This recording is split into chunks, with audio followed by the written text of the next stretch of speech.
Masalah penarikan pusaka yang sering dipertontonkan di YouTube, entah di media televisi, entah di media cetak ataupun apapun lah ya, banyak. Intinya masalah ruang lingkup penarikan pusaka, apalagi narik pusakanya di makam karomah. Aduh, ya Allah. Akan saya bahas berkaitan dengan ziarah kubur. Jadi jangan baper, karena ini memang mutlak. Silakan kalau baper kaji lagi, ya kaji lagi. Insya Allah orang banyak yang paham. Apalagi kita bertanya kepada guru atau mursyid yang baik. Insya Allah paham masalah penarikan pusaka berkaitan dengan ziarah kubur.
Baik, assalamualaikum warahmatullahi wabarakatuh. Bismillah, alhamdulillah, ala nikmatillah, la haula wala quwata illa billah, amma ba'd. Sedulurku dimanapun kalian berada, semoga kalian semuanya sehat selalu, sehat pikirannya, sehat hatinya, dan selalu memiliki niat-niat yang baik untuk kedepannya. Berkah alhamdulillah, sedulur semuanya, kembali ke pembahasan yang tadi, masalah penarikan pusaka, ya, masalah berkaitan dengan ziarah kubur. Ziarah kubur dilarang? Tentu tidak. Pernah dilarang, cuman dibolehkan lagi oleh Rasulullah. Karena apa? Ada faktor X-nya yang melarang, walaupun sampai saat ini ketika melakukan hal serupa pasti dilarang. Karena ada ketentuan, ada koridor yang baik, yang landasan-landasannya sudah jelas. Seperti itu. Terus bagaimana Kang istilahnya narik pusaka ini itu segala macam? Mencari keberkahan hidup, mau istilahnya dalam usaha, dalam masalah apapun ruang lingkup ya berkaitan dengan kehidupan. Keberkahan dalam hidup itu dari amal yang baik, dari perbuatan yang baik. Ya, amalnya baik, niatnya baik, hasilnya pasti baik. Tidak ada kebaikan yang sia-sia.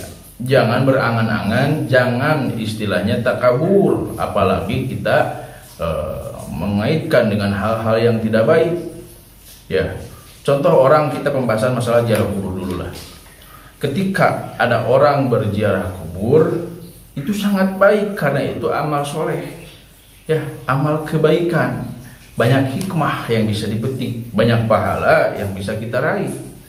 Ya, pertama, ketika kita ziarah kubur, contoh kepada tokoh-tokoh besar, pembuka agama, pembesar-pembesar yang memang menyiarkan agama Islam atau menyiarkan kebaikan. Kita ziarah kubur, pertama mendoakan orang yang sudah tidak ada. Itu kan amal kebaikan.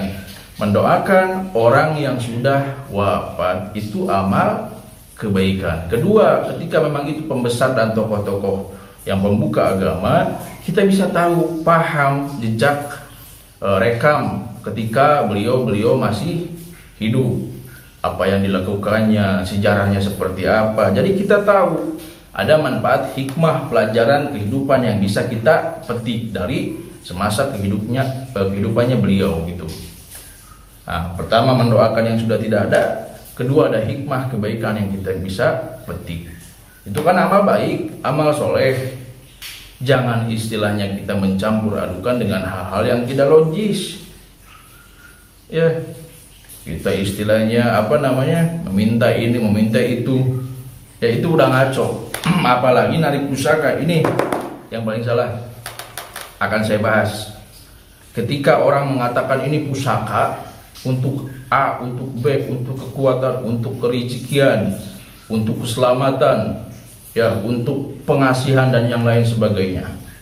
Ya, ini pembodohan, ini jin mutlak yang ada di dalam pusaka itu. Ya, harus hati-hati, tidak dirasa. Ya, caranya itu mainnya lembut, halus, tapi efeknya merusak dan menyesatkan. Kang saya punya keris, Kang saya punya kujang, Kang saya punya ini, punya mandau ataupun apapun lah, perkakas, ya apapun, mau gelang, mau ini, mau itu, terserah. Yang menjadi pertanyaan saya, keris itu kebudayaan, identitas diri. Dari mana asal keris itu? Dari Jawa. Itu identitas, simbol. Jadi jangan merusak simbol, jangan merusak identitas, jangan merusak kebudayaan dengan dicampurkan dengan hal-hal yang aneh.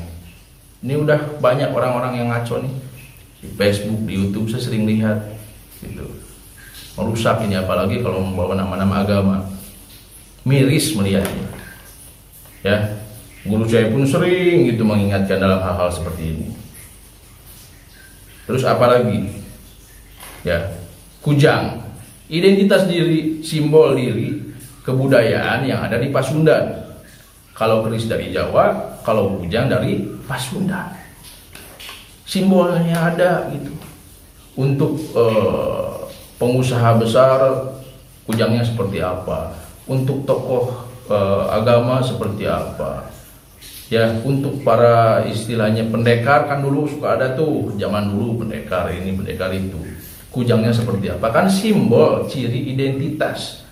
Ya, jangan malah kita menyembah. Dalam kategori menyembah itu seperti apa sih Kang? Ini kok pembahasannya terlalu keras gitu. Menyembah maksud saya menjaga, mempercayai bahwa di dalam benda itu ada kekuatan yang luar biasa. Ada yang menunggunya, ada yang menjaganya. Jadi kita mandikan. Boleh dimandikan? Boleh. Biar apa? Biar tidak karatan. Itu aja udah simpel. Ya, bukan kita istilahnya menyiapkan segala makanan segala macam, keris dimandikan atau kujang dimandikan atau perkakas-perkakas yang lain. Ya, ini hal-hal dasar, hal-hal contoh dasar yang umum, apalagi yang lain gitu. Nah, kan itu kok ada orang yang bisa narik pusaka? Dua, pertama bisa aja disimpan, kedua memang bisa aja nemu orang yang buang, karena orang yang buang pun banyak. Ya, ada yang disimpan, disetting, ya terus divideokan, diambil. Nah, dengan cara-cara yang khusus. Ada juga yang orang nggak sengaja memang nemu, karena memang banyak pembuangan pusaka entah apa itulah, banyak yang dibuang di makam, dibuang di tempat-tempat seperti itu, dibuang sengaja. Dan orang-orang yang memang sedang memanfaatkan situasi anggapnya bisa narik pusaka. Saya bongkar, udah terlanjur lah, banyak ancaman ke saya juga kok. Silahkan ya, kalau nggak terima buat lagi aja video kayak saya ini seperti ini, buat video. Nggak terima ini terserah, silakan ya. Ini kan media bebas menyampaikan pendapat, dan saya melandasi itu semua dengan kebaikan untuk orang banyak. Amanah dari para guru-guru terdahulu, dari guru-guru saya untuk menyampaikan hal semacam ini ya. Banyak sekali ingin sebetulnya saya sampaikan dalam berbagai sisi, cuma nantilah, belum waktunya. Ini hal-hal dasar aja, narik pusaka ini. Kalau jarah kubur, tapi ada orang yang memang jarah kubur kemana-mana. Saya tanya sering kemana aja ini. Saya tanya juga, suka jarah kubur enggak istilahnya? Ziarah ke kuburan orang tua yang sudah tidak ada. Hah? Diam. Senyum. Jawabannya itu udah tebak sama saya juga. Berarti memprioritaskan ziarah kubur ke makam-makam yang disebut keramat, waliullah. Boleh, kata saya juga boleh.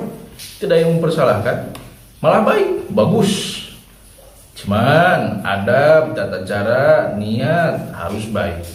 Niat, tujuan, amal yang baik menghasilkan kebaikan.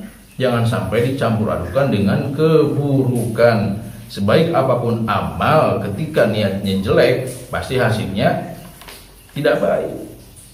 Ibadah, niat ria, niat ingin dipertontonkan karena ingin dapat pujian manusia. hasilnya tidak baik. Apapun amal soleh yang diniatkan dengan niat yang kurang baik, pasti hasilnya tidak baik. Ini kita melakukan semacam ini nih, yang seperti dilakukan oleh saya ini sebetulnya tanda cinta, tanda sayang sesama umat muslim. Apalagi kalangan kaum mukmin, harus saling mengingatkan, harus saling menegur. Ya, kalau salah ingatkan salah. Kalau baik dukung kebaikannya. Jadi jangan salah arti, jangan salah tanggap. Seperti itu.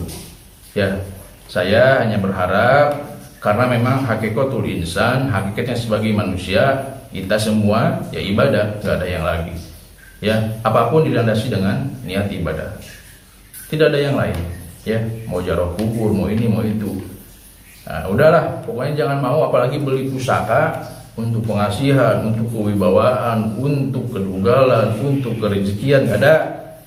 Harus ada landasannya, tawasul yang diberikannya, ijazah yang diberikannya, arahannya, tata caranya, pendekatan secara hikmah, didekati dengan hal-hal yang ruang lingkup dengan hikmah, ya, diarahkan dengan landasan-landasan yang baik agar bersandar kepada Allah Subhanahu wa Ta'ala. Diberikan doa ijazah khusus yang memang sudah diijazahkan dari guru-guru terdahulu, dinukil dari berbagai kitab yang memang faktanya sering dilakukan, dan ini semuanya baik.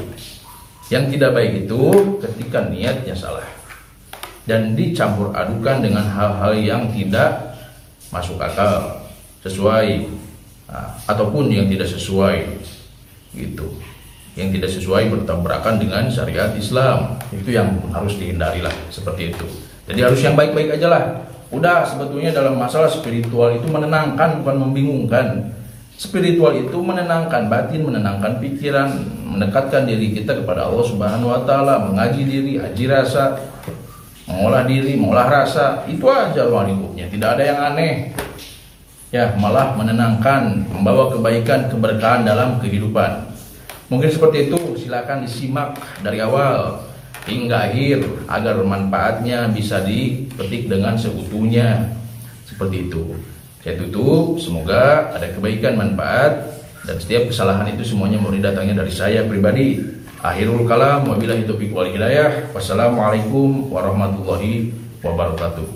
Salam seduluran.